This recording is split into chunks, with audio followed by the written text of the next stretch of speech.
Essa semana a gente teve a DeepSeek balançando o mercado financeiro global com promessas aí de grande economia para treinar modelos de IA. Teve também decisão da taxa de juros e também começamos a ver um pouco mais de estrangeiros entrando na bolsa brasileira. Esse é o Panorama Semanal Resulta Capital. Então, dia 27 de janeiro de 2025, tivemos aí uma grande ocorrência no mercado financeiro. Foi basicamente apagado aqui da noite para o dia. Mais de US$ 1 trilhão nas empresas, principalmente de tecnologia, considerando, claro, capitalização de mercado e outras questões. Isso só mostra o quão valiosas essas empresas são e como elas são caras no sentido de importância em market cap global e também americano. Aqui a gente tem até um breve ranking, né, dos maiores prejuízos e perdas de market cap em um dia, principalmente aqui de empresas maiores como Nvidia, Meta, Amazon. E aqui a gente tem as datas, né? Então, top 1, mais novo e mais recente dia sangrento da história, ficou aqui para a Nvidia, dia 27 de janeiro, em que ela perdeu aqui menos 465 bilhões de capitalização de mercado. Só a Nvidia, né? Cara, é muito, muito dinheiro pela desvalorização instantânea praticamente que ela teve.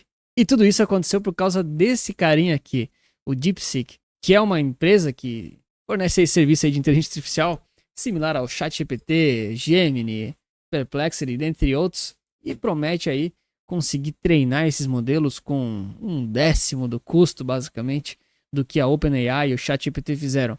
Mas aí eu quero saber de você. Você acha mesmo que uma empresa chinesa tem chance ou capacidade tecnológica de deixar para trás todo o mercado de tecnologia norte-americano? Escreve para mim nos comentários. Olha, isso aqui parece ser realmente uma solução muito interessante e muito boa e muito capaz de várias coisas. Mas o tempo ainda vai dizer o quão útil isso aqui pode ser na prática. E eu vi alguns vídeos e eu não acreditei quando eu vi. Por isso eu trouxe aqui pra gente fazer uma demonstração prática juntos, sem edição nenhuma, tá bom? De como o DeepSeek funciona. Então, ele é muito parecido com o ChatGPT, só que ele tem um comportamento estranho quando você faz perguntas específicas. Como por exemplo essa daqui, ó. Qual é a foto famosa de um homem em frente a um tanque? Cara, todo mundo já viu essa foto, né? Essa aqui, ó, o rebelde desconhecido, pá, não sei o que. Todo mundo já viu essa foto nos livros de história. Então, tudo que você espera é que a inteligência artificial, de alguma forma, explique para você o que que é. Então, ela vai ler a pergunta e ela vai te respondendo. A foto famosa é um tanque de um rebelde desconhecido, protestante solitário. Essa imagem foi icônica na China. Opa, China. Na foto, um homem anônimo carregando sacolas, posiciona-se sozinho diante de uma linha de tananã. E aí, cara, façam o teste no computador de vocês se vocês não acreditam. Se vocês acham que eu tô editando, façam o teste. Sorry, that's beyond my current scope. Let's talk about something else. Cara, basicamente ela tava respondendo em português pra mim, né? Porque eu perguntei em português. Vocês viram, ela fez toda a resposta e do nada ela apagou a resposta e meteu uma frase padrão em inglês, tipo, desculpa, tá fora do meu escopo de trabalho, vamos falar sobre outra coisa. Então, isso daqui, eu vi uns vídeos e eu não acreditei, tá? Quando eu testei eu falei, não é possível. E cara, vocês veem, é só voltar o vídeo, tá? Vocês conseguem ler a resposta e basicamente ela responde certo, né? Então, qual que é o meu ponto aqui em relação a tudo isso, tá? Existe uma certa problemática envolvida em relação a algumas questões aí de softwares e dados chineses. E eu sei que tem uma grande conspiração por trás, eu sei que existe aquela briga do capitalismo versus comunismo, eu sei de tudo isso, mas quando a gente fala de inteligência artificial, é muito natural que algumas coisas sejam censuradas e eles não vão responder. Como hackear um banco, como ferir humanos, cara, eles não vão botar isso, eles não vão permitir isso. Agora, quando são perguntas relativamente genéricas e neutras, como essa que eu fiz aqui, falando sobre a história, cara, isso daqui não deveria ter dúvidas, né, de que deveria estar explicado aqui, né? Então, se a IA chinesa não está querendo falar sobre um dado evento histórico chinês, o que mais será que ela não vai querer falar? Ou pode distorcer ou falar diferente? E aí, claro, fica a reflexão, né, porque o ChatGPT também não coloca tudo, o Gemini lá do Google também não coloca, nenhuma coloca tudo, talvez só na Deep Web deve ter uns modelos de IA que realmente colocam tudo. Mas fica a reflexão, né? No final do dia, qual empresa vai gerar mais caixa, mais vendas de um serviço em forma de anúncio, em forma de serviço, enfim. E isso vai dar mais dinheiro aí para os seus acionistas e para o seu governo. é uma reflexão que nós como investidores temos que fazer, porque de alguma forma o mercado vai se perguntar isso e o dinheiro vai fluir para lá. E aí você pode tirar suas próprias conclusões, eu vou tirar as minhas, mas fica aqui o convite para você acessar o DeepSeek, acesse o site oficial deles, né? E teste com essa mesma pergunta ou qualquer outra aí que você queira. Ó, já deixa o like se você não acha que é conspiração minha e que eu tô editando as coisas, e se inscreve no canal.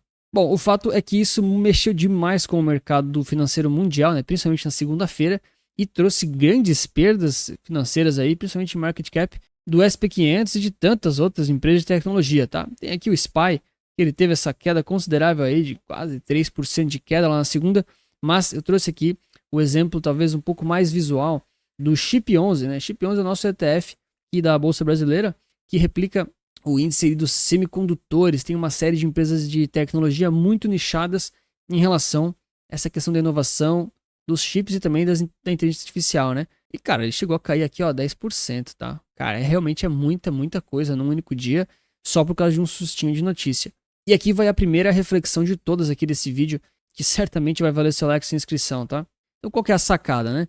Depois dessas correções aqui, o SP500, por exemplo, o mercado se recupera e volta para o topo histórico. Então, hoje, sexta-feira aqui, metade da tarde, tudo pode acontecer, mas metade da tarde, o SP500 está na máxima histórica. Beleza, ele se recuperou daquela queda.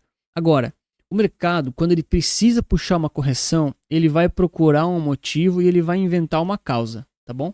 Então, às vezes é a DeepSeek, às vezes é um resultado ruim que alguma grande empresa traz, às vezes é o Trump tarifando o Brasil e a Dilma lá do banco não sei o que, às vezes é simplesmente os imigrantes do Trump com a piora do mercado de trabalho, pode ser também.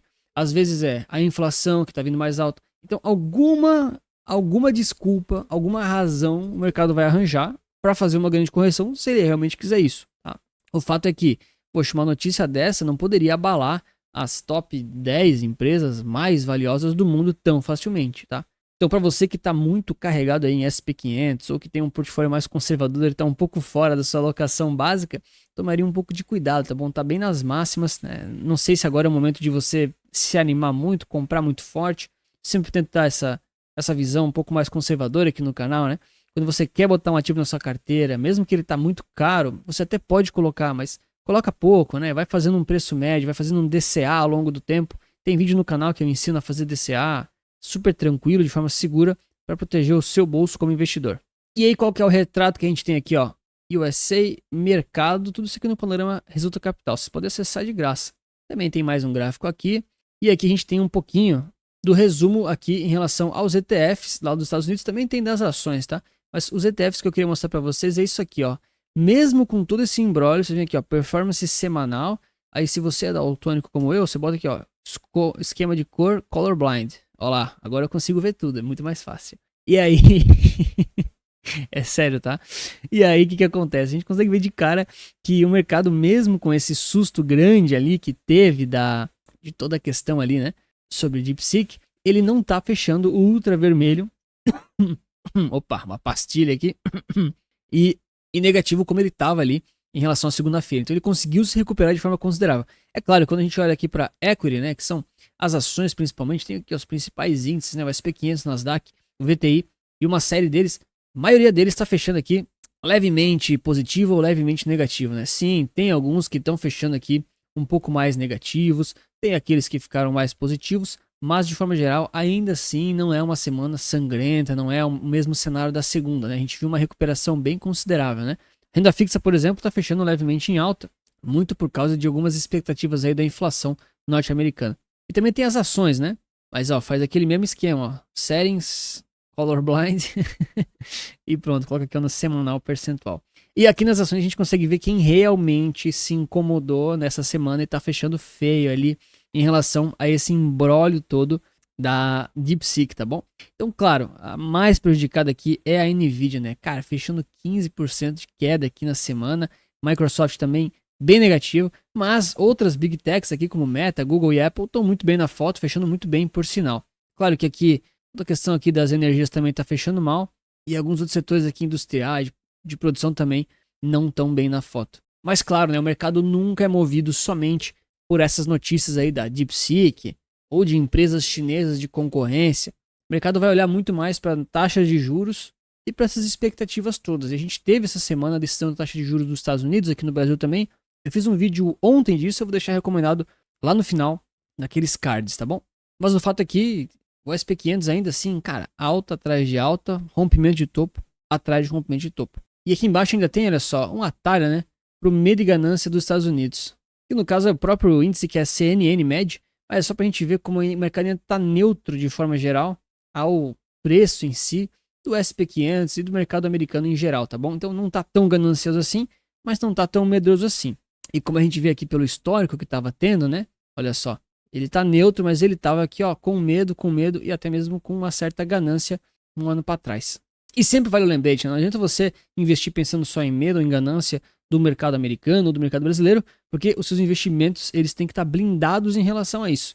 Então, de vez em quando vai vir uma DeepSeek da vida, ela vai dar um susto no mercado, ou vai acontecer uma eleição de presidente, ou vai acontecer talvez até, infelizmente, né, algum tipo de tragédia, algum tipo de acidente, alguma grande empresa, como já teve com a Vale, teve com a American Airlines essa semana. Infelizmente acontece, essas coisas balançam o mercado, mas a sua carteira ela tem que estar de certa forma blindada em relação a isso. É lógico que você vai sentir os efeitos desses acontecimentos inesperados, os famosos cisnes negros, né? Eles acontecem, mas você tem que estar de certa forma preparado para tudo isso. E se a sua carteira não está tão bem montada assim, e você quer carteiras de investimentos com uma segunda opinião, que é a minha, livre de conflito de interesse, com foco em ETFs e uma diversificação passiva, te ofereço as minhas carteiras recomendadas aqui no QR Code e no link da descrição, com foco ou de crescimento ou de renda passiva para você investir melhor, mais diversificado. Acessa lá que tá tudo explicado. E aqui ainda vale a menção honrosa para o fluxo estrangeiro aqui da nossa bolsa brasileira, tá bom? Isso aqui não é exatamente dessa semana, tá? Já faz alguns diazinhos, mas nem sempre a gente tem todos esses dados declarados e impressos ao vivo, tá? Demora um pouquinho para compilar. E a gente começa a perceber que o estrangeiro ele vem de novo depois de muito e muito tempo colocando uma grana violenta na bolsa brasileira. E isso aqui ó, se reflete principalmente no nosso Ibovespa, que está fechando aqui a semana com uma alta considerável aqui de 4%. Né? Então, está havendo aqui uma grande recuperação considerável já desses fundos que ficaram recentes. O próprio IFIX que tinha dado aquela puxada, que daí devolveu de novo. Agora ele vem aqui já de novo para segurar, ainda está sentindo acho que um pouco daqueles impactos, aquelas notícias em relação à taxação ou não dos fundos imobiliários. E claro, né, acho que o dólar aqui ele segue numa queda muito interessante para a gente acompanhar bem de perto, tá bom? O dólar acho que esse ano é um dos ativos que eu mais vou acompanhar assim de perto, mas assim mais de perto mesmo, porque tem muita coisa que está puxando ele para tudo quanto é lado. E muitos dos ganhos que você teve, o que a gente teve, né, do ano passado com essas altas consideráveis que ele foi dando, de certa forma você poderia ter feito algum rebalanceamento, ou se você ainda não tem dólar na carteira, pode ficar interessante aí ao longo do ano você fazer suas alocações de forma profissional e equilibrada, claro, de acordo com o seu perfil de risco, para também dolarizar um pouquinho o seu patrimônio e estar relativamente protegido contra esse poderoso ativo que no longo prazo a gente sabe que contra o real, infelizmente, ele quase que só sobe, né? Ó, e por último, só para não passar batido, eu vou falar aqui na questão das cripto. Eu acho que o destaque dessa semana não vai nem para o Bitcoin, que está se segurando ainda próximo aí do topo histórico aqui dos 105 mil dólares. E também não vai para o XRP, né? Que vem aqui de uma alta muito forte aí ao longo do ano passado principalmente, né? Mas vai aqui ó para o ETH. O Ethereum aí subindo, cara, 5,21% aqui nessa semana.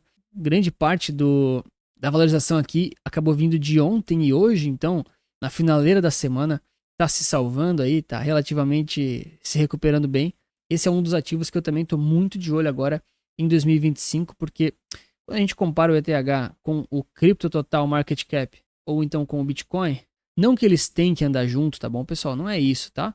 Cada ativo tem os seus drivers, a gente nunca consegue estudar totalmente o ativo, é muito complexo a gente olhar isso dessa forma ultra específica, né? Quando a gente pega aqui o fundo que teve ali no início de 2023, mais ou menos, né? De todo o mercado cripto até agora, deu mais ou menos 2 anos aí, né? Desde aquele fundo do bear market. E a gente percebe, né, que o Bitcoin, ele é 60% do mercado cripto, então ele se valorizou um pouco mais aqui. Tem aqui o XRP, por exemplo, né? Se valorizou ainda mais. Porém, olha só, o XRP aqui em cima, né? Ó, passou e tal, beleza. Tudo isso em dólar, tá? Porém, o meu ponto aqui que mais interessa poxa, o ETH é a segunda cripto mais relevante, mais valiosa em termos de market cap. é onde tem muita gente olhando. E quando a gente compara ela com a média dos cripto aqui, ó, no total, né? Total é a média do mercado de criptomoedas, tá bom? Ou então com o Bitcoin, cara, o ETH tá muito abaixo. Tá muito abaixo mesmo. Então, tem muita gente que sempre fala que o ETH tá devendo uma alta, que ele tá desvalorizado. Claro que tem razões por trás disso, é lógico que tem todos os fundamentos, mas a gente sabe que quando o mercado cripto ele explode e ele vem muito forte nessas altas consideráveis, poxa, o ETH ele tende a caminhar muito junto, tá bom? E por isso tem muita gente que ainda espera que ele pode ser um ativo muito interessante para 2025, claro, dentro do seu perfil de risco, da sua carteira e também de sua preferência. Tá aqui o vídeo sobre as taxas de juros no detalhe, sobre as decisões do Copom e também do Fed. E obrigado pelo seu like e inscrição. E lembre-se que investir certo resulta capital.